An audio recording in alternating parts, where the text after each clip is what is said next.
आप देख रहे हैं न्यूज रियल इंडिया, सच कहने का साहस। नमस्कार, न्यूज रियल इंडिया में आपका स्वागत है। आइए नजर डालते हैं आज की खास खबर पर। पूर्व डीजीपी एवं सांसद ब्रजलाल सिविल लाइंस के एक होटल में प्रेस वार्ता में कहा कि उत्तर प्रदेश को विकसित उत्तर प्रदेश बनाना है। आज उत्तर प्रदेश भारत देश के दूसरे स्थान की अर्थव्यवस्था है।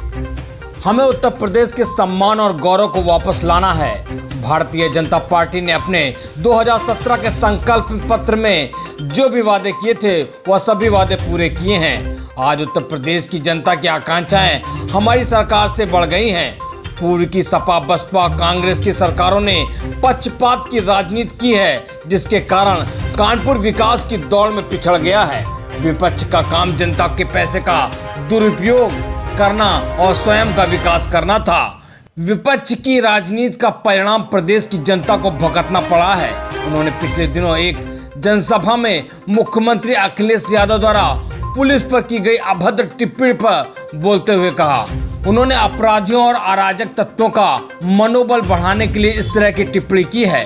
पुलिस कर्मियों पर की गई इस तरह की अभद्र टिप्पणी को पुलिसकर्मी कभी भूलेगा नहीं। उन्होंने कहा, पूर्व मुख्यमंत्री ने कहा है कि कुछ पुलिसकर्मी पुलिस की वर्दी उतारने के बाद राजनीतिक चोला ओढ़ लिया है। ऐसे पुलिसकर्मी जब तक पुलिस वर्दी में रहे तब तक भी लूटा, अब राजनेता बनकर लूटने की तैयारी कर रहे हैं। उन्होंने कहा कि जनता को लूटने वाली समाजवादी पार्टी के मित्रों की दीवारों से नोट उगलने वाली पार्टी ईमानदार पुलिस अफसरों एवं अन्य अधिकारियों पर उंगली उठा रही है। उन्होंने कहा कि सपा और बसपा की सरकारों में जितना अपराधीकरण हुआ उतना शायद किसी भी पार्टी की सरकारों में नहीं हुआ है। सपा सरकार में लाल टोपी वाले गुंडों का आतंक प्रदेश में जमकर होता रहा है। माफिया राज को बढ़ावा देकर प्रदेश में उद्योग को रोकने का काम किया गया है। जब तक प्रदेश में शांति व्यवस्था नहीं होती तब तक उद्योग व्यापार नहीं पनपता। सपा सरकार में अपहरण, उद्योग, अपराधीकरण, गुंडाराज यह सब आम बातें थी। योगी सरकार में यह सब बंद हुआ है। गुंडे मवाली माफिया या तो जेल में हैं या बेल पर हैं। सपा सरकार में तमंचावाद की राजनीति होती थी। योगी सरकार ने कानपुर के गौरव को वापस लौटाने का काम किया है। कानपुर की चमक वापस आ रही है। योगी सरकार में कानपुर के उद्योग को विकसित किया जा रहा है। उन्होंने कानपुर में बिना मल्टी पाइपलाइन और सबसे कम समय में तैयार होने वाली मेट्रो ट्रेन कानपुर को मिलने पर केंद्र सरकार और उत्तर प्रदेश की सराहना की। बिठूर के डिफेंस कॉरिडोर का निर्माण होने से नई पहचान मिलेगी। इससे रोजगार के अवसर मिलेंगे। पुलिसिंग व्यवस्था को और मजबूत करने के लिए कानपुर को पुलिस कमिश्नरेट का दर्जा दिया गया है, जिसके व्यापक परिणाम भी आ रहे हैं। उन्होंने signature green city DAV college में बने अटल प्रेक्षागार 400 करोड़ रुपए की धनराशि अब तक किसानों के खाते में भेजी गई है, उसके बारे में बताया।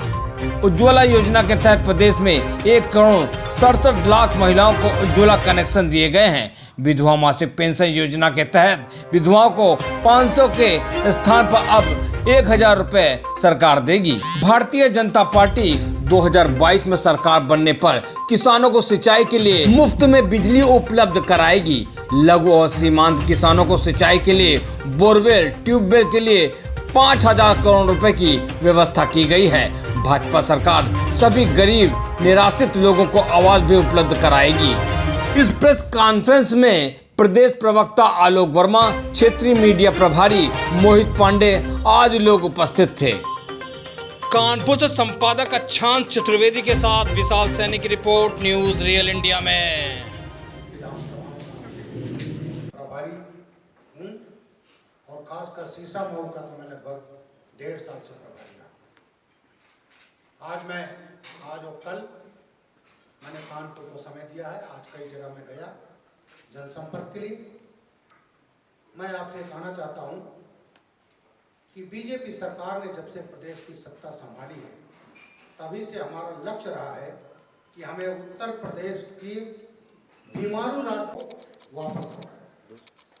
पहली बार प्रदेश की जनता ने देखा किसी पार्टी के संकल्प पत्र में शामिल वादों को पूरा किया गया।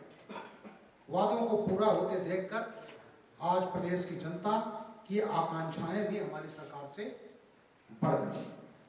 साथियों, पूर्व की सपा बसपा कांग्रेस की सरकार ने प्रदेश में पक्षपात की राजनीति की, जिसके कारण कानपुर की विकास की मुख्य धारा से पिछड़ गया।